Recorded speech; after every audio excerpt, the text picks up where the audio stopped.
नमस्कार दोस्तों, हिंदुस्तान उदय YouTube platform पे आपका बहुत बहुत स्वागत है। मैं हूं प्रदीप डबास। दोस्तों, आज हम बात करेंगे एक ऐसे सर्वे की जिसने बिहार की सियासत में नई हलचल मचा दी है और उस चिट्ठी की जिसने सत्ता की नींव को सीधा झंझोड़ दिया है। बिहार चुनाव का ओपिनियन पोल क्या कहता है, राहुल गांधी ने छात्रावास को लेकर क्या चिट्ठी लिखी है और क्या 2029 की राजनीति की रणनीति यहीं से तय होती है। दोस्तों, आज का विश्लेषण सिर्फ आंकड़ों की कहानी नहीं है, यह कहानी है वोट प्रतिशत से लेकर जातीय समीकरण तक की, राहुल गांधी की चिट्ठी से लेकर छात्र आंदोलन के पुनर्जागरण तक की। तो चलिए शुरू करते हैं। सबसे पहले बात बिहार विधानसभा चुनाव और उसको लेकर हुए ओपिनियन पोल के विस्फोट की। दोस्तों, बिहार विधानसभा का कार्यकाल इस साल के आखिर में खत्म होने जा रहा है, यानी चुनाव आयोग जल्द ही तारीखों का ऐलान कर सकता है। ऐसे में पोल ट्रैकर ने हाल ही में एक सर्वे जारी किया है और इस सर्वे ने एक नई चुनावी बहस को छेड़ दिया है। सर्वे के मुताबिक इंडिया गठबंधन यानी कि आरजेडी, कांग्रेस और वाम दलों को 44.2% वोट मिलते दिख रहे हैं। इस सर्वे में बताया गया है कि एनडीए गठबंधन यानी कि बीजेपी, जेडीयू और एलजेपी समेत अन्य दलों को 42.8% वोट मिलने की संभावना है। वहीं प्रशांत किशोर की जन सुराज को 2.7% वोट और अन्य को 10.3% वोट मिलने की संभावना है। अब फर्क केवल 1.4% का है। हम सीटों के अनुमान की भी बात करेंगे, लेकिन उससे पहले एक बड़ी बात करनी जरूरी है जिसने पूरे एनडीए गठबंधन को शायद चिंता में ला दिया है। युवा किसके साथ है? मोदी बनाम राहुल गांधी, और यहां एक नई तस्वीर उभर कर सामने आती है।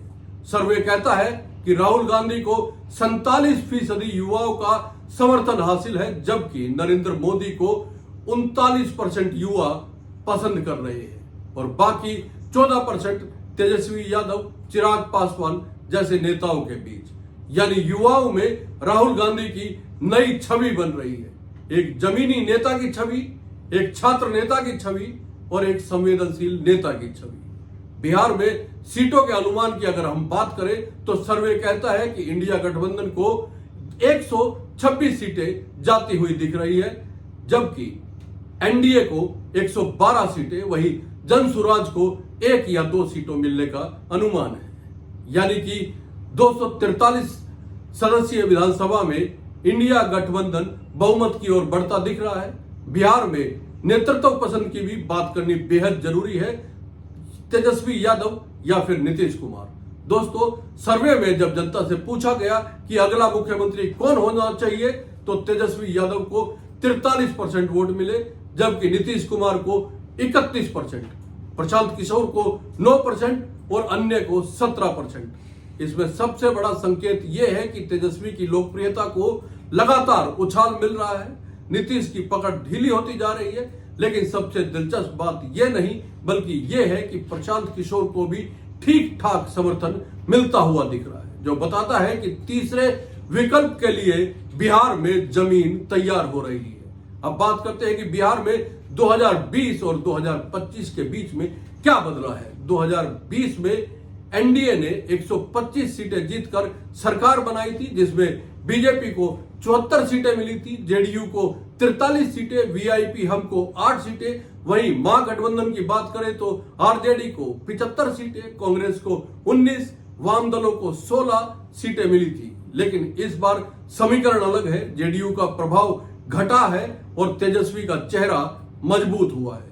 दोस्तों, सर्वे कहता है कि राहुल गांधी युवाओं के बीच काफी लोकप्रिय हो रहे हैं और ये बात शायद कांग्रेस और राहुल गांधी समझ चुके हैं कि पार्टी में जान बनाए रखनी है तो युवाओं को साथ जोड़ना बेहद जरूरी है। इसीलिए राहुल गांधी लगातार छात्रावासों में जा रहे हैं, युवाओं से मिल रहे हैं। अब उन्होंने छात्रावासों को लेकर प्रधानमंत्री नरेंद्र मोदी को चिट्ठी लिखी है। राहुल ने हाल ही में पीएम मोदी को चिट्ठी में लिखा और वो बिहार के दरभंगा स्थित अंबेडकर छात्रावास में भी गए थे। चिट्ठी में 2 बड़ी बातें उन्होंने लिखी है।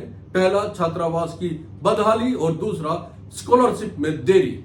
राहुल ने लिखा कि जब तक निचले तबके के युवा आगे नहीं बढ़ेंगे, भारत प्रगति नहीं कर सकता। अब सवाल उठता है कि क्या ये सब कुछ राहुल गांधी 2029 की चुनावी योजना के तहत कर रहे हैं, तो कहा जा सकता है कि हाँ, स्पष्ट रूप से आज बीजेपी ओबीसी प्लस महिलाओं प्लस गरीब फार्मूले पर चुनाव जीतती है। राहुल अब दलित, पिछड़े, छात्र, युवाओं को कांग्रेस की रीढ़ बनाना चाहते हैं। उनकी भारत जोड़ो यात्रा, न्याय यात्रा और अब छात्र राजनीति, ये कोई इत्तेफाक नहीं है दोस्तों, बल्कि एक रणनीतिक रोड मैप है।